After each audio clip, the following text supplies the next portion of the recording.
Saya kampanye pernah Bu di satu kota, listriknya mati Bu, satu kota. Satu kota. Selesai saya acara di situ, nyala semua listriknya. Gimana? Saya boleh bertanya mengenai hal-hal yang terkait situasi politik saat ini? Boleh, baik. Bapak ini kan dijegal sana sini ya Pak. Iya benar. Kemudian ada banyak lah fitnah yang berseliweran di sosmed, para buzzer semua melakukan itu. Kemudian langkah-langkah politik Bapak bagi saya serasa dimatikan begitu. Apa sih yang Bapak rasakan? Karena kami tuh melihatnya Bapak kayak tenang, ya nggak sih? Legowo gitu, kayak nggak ada dendam, nggak terpancing emosi gitu. Resepnya apa Kak?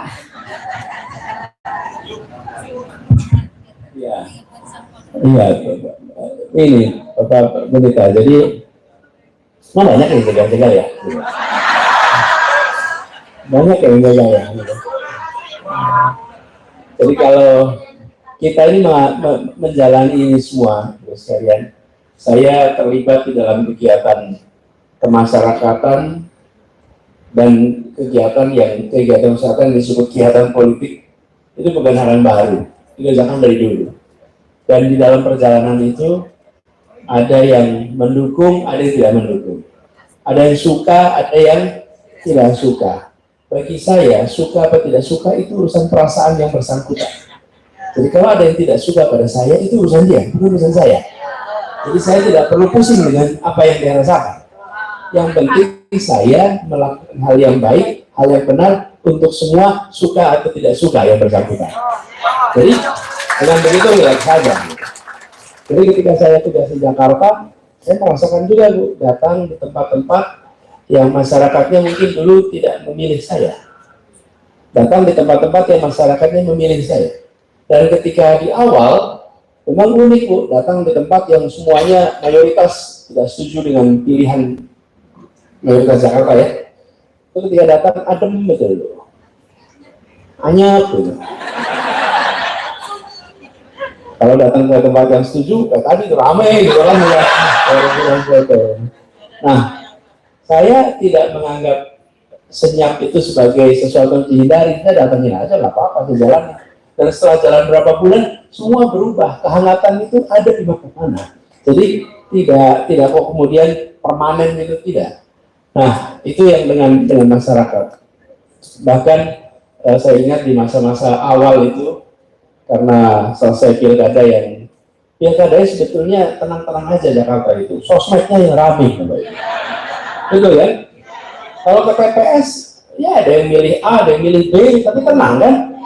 Cuman coba lihat itu di sosmed. Nah, oh iya, pas nyoblos tenang, di sosmed, wih katanya, masya Allah, ya kan? Nah,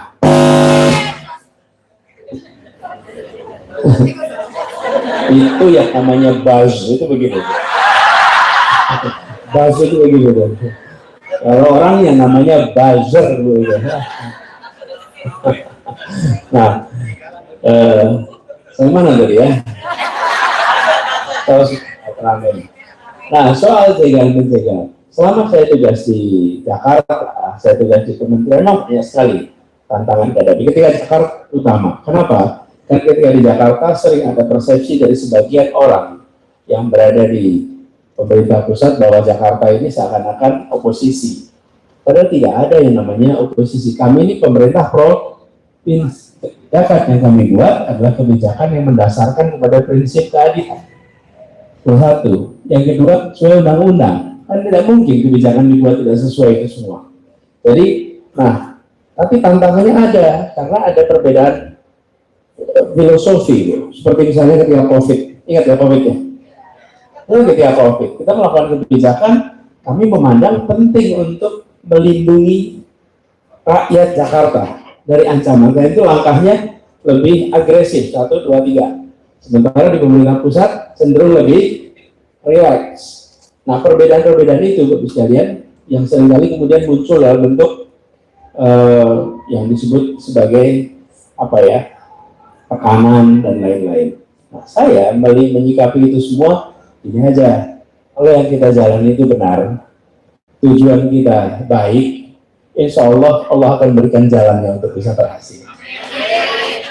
Dan segala macam tantangan itu luar biasa. Memang apalagi kemarin ketika mengikuti proses pilpres, itu kita merasakan betul itu sekalian.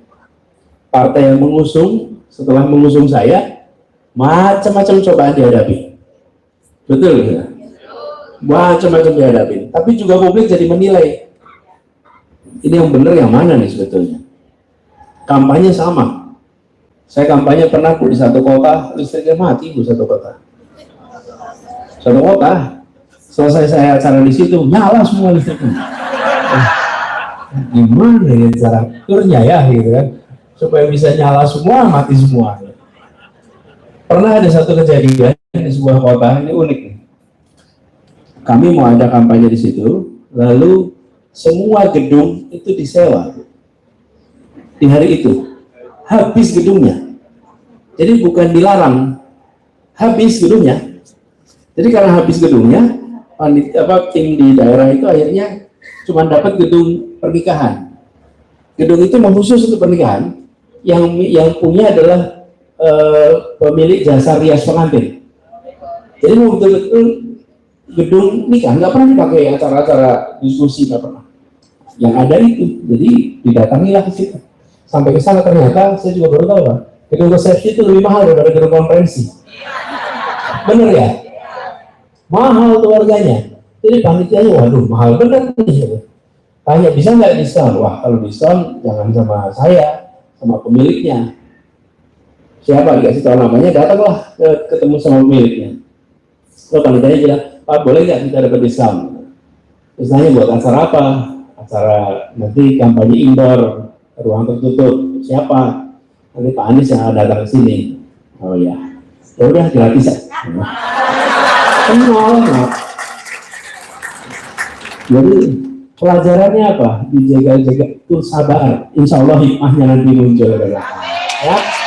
Jadi disulit-sulitkan untuk dapat gratis sebetulnya. Cuman kita ini bukan model Nabi Khidir. Ini model Nabi Musa. Dikit-dikit tanya, kenapa begini? Kenapa begitu? Kenapa begini? Kenapa begitu? Kalau kita Nabi Khidir udah tahu nih, nanti akan begini ya. Nanti akan karena kita ini tipe Musa, jalani dulu dengan ikhlas. Insya Allah hikmahnya nanti muncul besok. Ya.